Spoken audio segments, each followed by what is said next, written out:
right, kids. So, as I said at the start of this module, if you already have a website that you feel pretty confident about, you can just tweak it, and you can more or less skip this. The one thing that I will say, in addition to previous modules, is just double check that your platform is running quickly.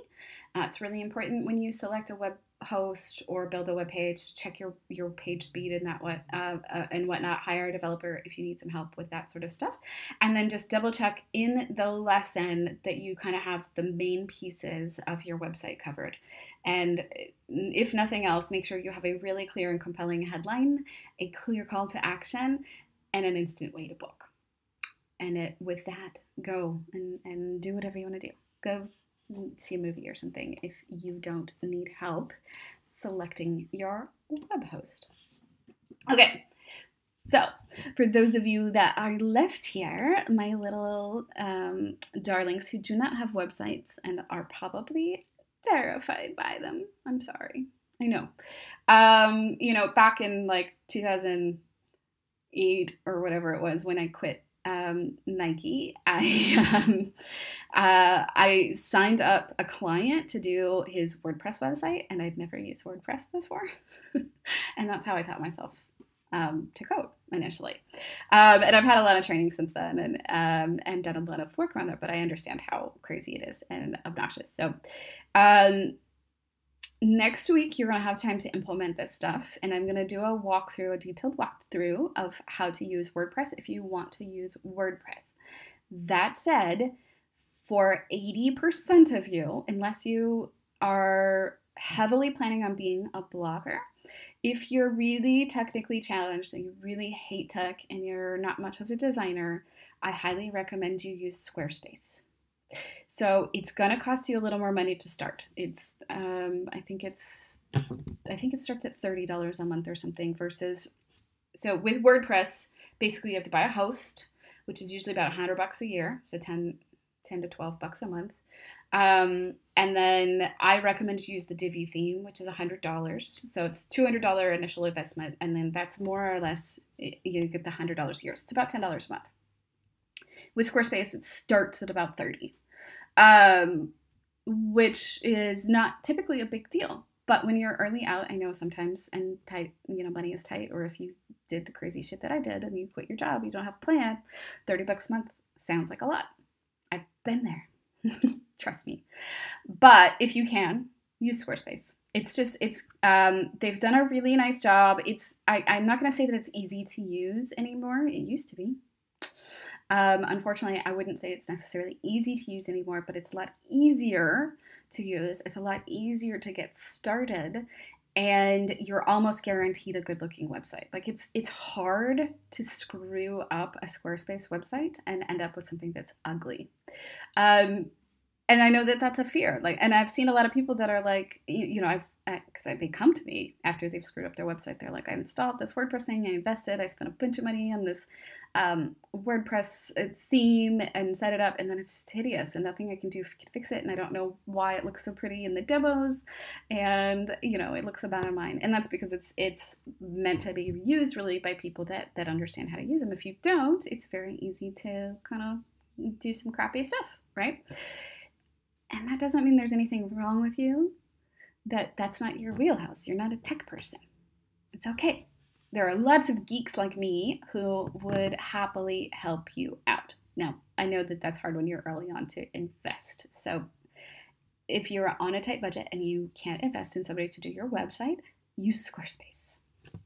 That said, okay, so platform-wise, Squarespace would be my number one choice unless you're tech savvy, in which case it's WordPress, simply because WordPress is the most customizable, affordable solution for long-term success, right? If you know what you're doing.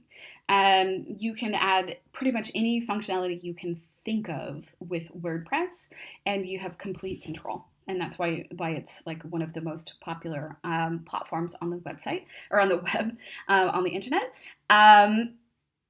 because it's super flexible. You can do anything, and it's open source, which means that millions and millions of people contribute to keeping it safe and keeping it running. It's pretty cool. Anyway, Squarespace, number one choice if you are not tech savvy and can afford it. Options, two other options are Wix and Weebly. I have not personally used either of them much, but similar to Squarespace, they're hosted systems, meaning they have very specific templates that you can use and put, you throw your content in there. They've got some nice templates. They're pretty easy to use, and I've heard good things about their support. Both of those tend to be a little bit less expensive than Squarespace. And Squarespace is the best in that space, in my personal opinion. Either way, your first step for getting a website after you've decided what platform to use is to buy a domain. So if you go with Squarespace or Wix or Weebly, I think they almost always will offer you a domain as part of your service, so you can buy that. Be aware that if you do that, you're not going to be able to switch from Squarespace to WordPress or change your mind in the next, I think it's 90 days. That's part of their deal, right? They want you to commit to using their software for 90 days, which means you can buy that domain with them, but then you can't actually use it elsewhere if you decide that you don't want to use Squarespace. So it's just something to keep in mind. One way to circumvent that is to spend the $10 buying your domain elsewhere. I use Namecheap for all of my domains. And what's nice, one thing that's nice about Namecheap is if you are just buying a domain and you're not quite sure what to do, you can do a bulk search. So you can type in, katebegoy.com, katesbegoy.com, katesuzannebegoy.com, or whatever, all in one search and see what's available. So if you have a common name, if you're a Jane Doe, and there are a lot of Jane Does, this is one way to find different variations of your name that might work. If you can't find something with your name that will work for you, then you're gonna have to come up with a name. Don't stress. Domains are about $10. It's easy to change them. It's easy to redirect them if they change them. So if you start out as, Red Panda Consulting and you decide to be Green Door Websites, you can redirect all of the traffic from Red Panda to Green Door sites, and it's not the end of the world. We tend to overcomplicate like these brand changes and stuff, and it's really not a big deal. So relax. No big deal. Just pick a name, buy it, and then go to your chosen platform and set up an account. That is your homework for this week. Bonus point for actually setting up the framework for a page.